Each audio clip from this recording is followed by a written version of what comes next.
Terima kasih, masih di special interview. Pak Wimbo, salah satu sorotan itu adalah pasar modal, Pak.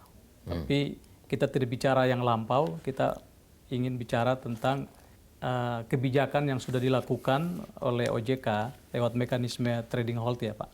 Itu apa yang menjadi pertimbangan OJK untuk melakukan kebijakan itu? Padahal sebelumnya ini harusnya dilakukan dari dulu. Kenapa baru sekarang, Pak?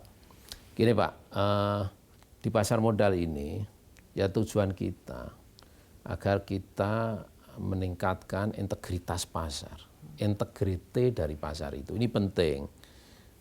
Karena apa? Karena supaya masyarakat ya lebih confident bahwa harga di pasar ini adalah harga yang betul-betul objektif, tidak menimbulkan kerugian di satu pihak dan menguntungkan secara extraordinary di pihak lain. Perdagangan kan begitu Pak. Ya.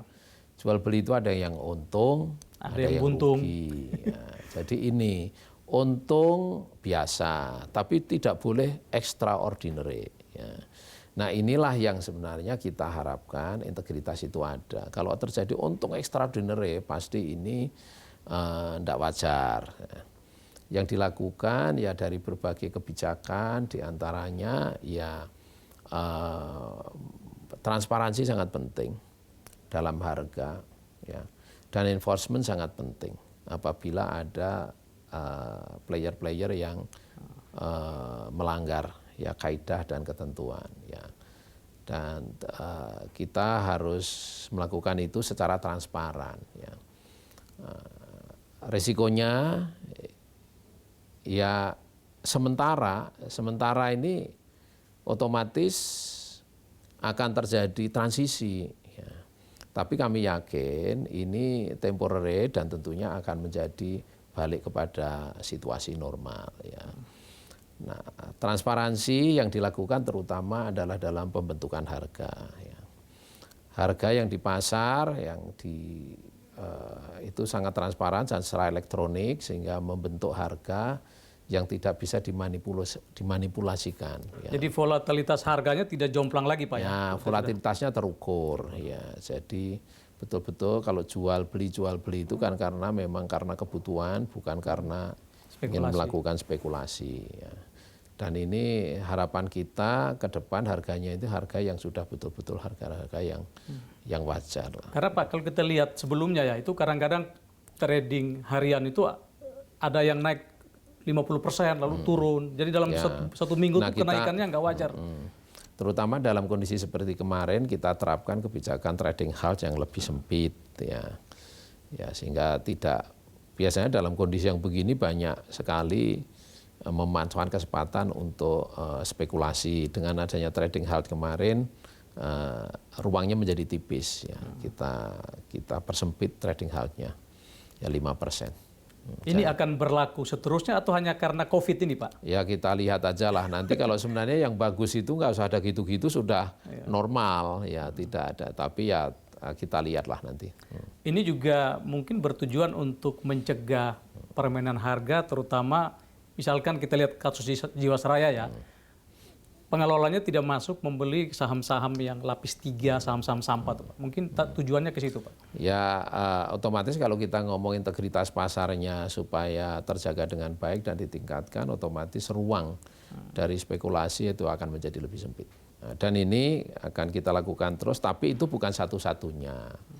Kita juga harus meningkatkan market liquidity. Artinya market liquidity harus semakin banyak. Ya, emisi-emisi yang dilakukan melalui pasar modal semakin banyak semakin bagus, kita dorong terus, ya. Di samping itu kita juga selain emisi-emisi kita juga harus meng-create investor-investor dalam jumlah yang banyak, terutama investor retail. Semakin banyak instrumennya, semakin banyak playernya, ini semakin mudah harga ya itu tercipta dengan lebih objektif, ya. Sehingga pengawasannya juga akan lebih mudah dan kapitalisasi pasarnya akan meningkat.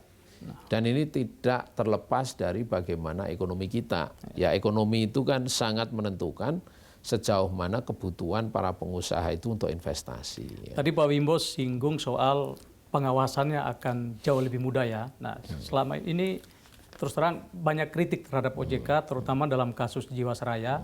OJK dianggap kurang teliti, kurang tegas untuk mencegah fraud di Jiwasraya. Ini bagaimana tanggapan Bapak?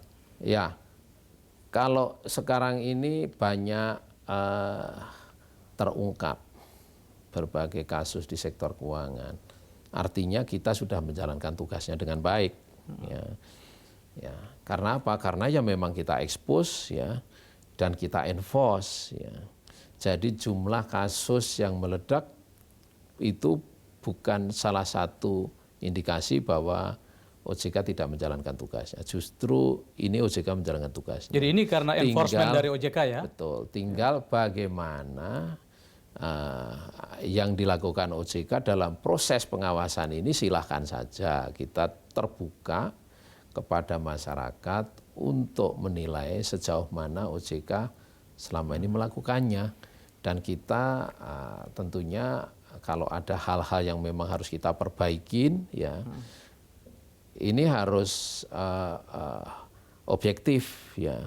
Artinya kita tujuannya adalah untuk menegakkan ketentuan, menegakkan governance ya itu. Dan kita mempunyai alasan dan kati jamin bahwa kita melakukan itu dengan niat baik dan profesional. Ya. Tapi enforcement dari OJK ini sepertinya telat. Mestinya bisa dicegah dari tahun-tahun sebelumnya, Pak. Silahkan aja. Kalau tapi kita kan juga dalam hal ini banyak hal yang kita lakukan ini tidak bisa artinya tidak bisa dilihat dari segi OJK saja. Kita yang jelas OJK sudah melakukan apa yang seharusnya dilakukan. Kami yakin itu. Nah ini banyak yang meminta, termasuk BPK, Kejaksaan, supaya OJK memperketat pengawasan. Nah, apa yang sudah Bapak lakukan supaya kejadian seperti Jiwasraya ini tidak terulang lagi? Kita sangat terbuka, ya. Apabila ada hal-hal yang menurut stakeholder atau pemangku kepentingan lain ataukah masyarakat yang katakanlah kita kurang ketat, tolong tunjukin ya. Tapi kami tentunya ada koridornya, perundang-undangan yang berlaku dan ketentuan yang berlaku. Jadi kita tidak akan keluar dari situ. Nah ini bisa lebih konkret karena kalau Bapak bilang lebih ketat, tapi kan ada oknum, saya bisa sebut oknum staf OJK yang ditetapkan sebagai tersangka. Apakah ini karena sistemnya yang nggak jalan atau karena lebih ke personalnya, Pak? Saya tidak akan jauh melangkah ke situ. Ini kita dukung aja proses hukum yang berlaku. Ya, saya tidak bisa berandai-andai, tapi kami sangat terbuka apabila ada pejabat yang memang melanggar integritas dan melanggar ketentuan perundang-undangan yang berlaku, tentunya kami mendukung dan tentunya tidak menghalangi untuk proses hukum yang dilakukan. Kita lanjut segmen berikut. Ya, okay. Pemirsa tetaplah di special interview. Nah, khusus Jiwasraya, rekomendasi dari OJK gimana nih Pak? Nah kita khusus Jiwasraya udah kita sampaikan kepada pemilik untuk melakukan solusi ya, dan tentunya dilaporkan kepada kita dan kepada stakeholder lainnya.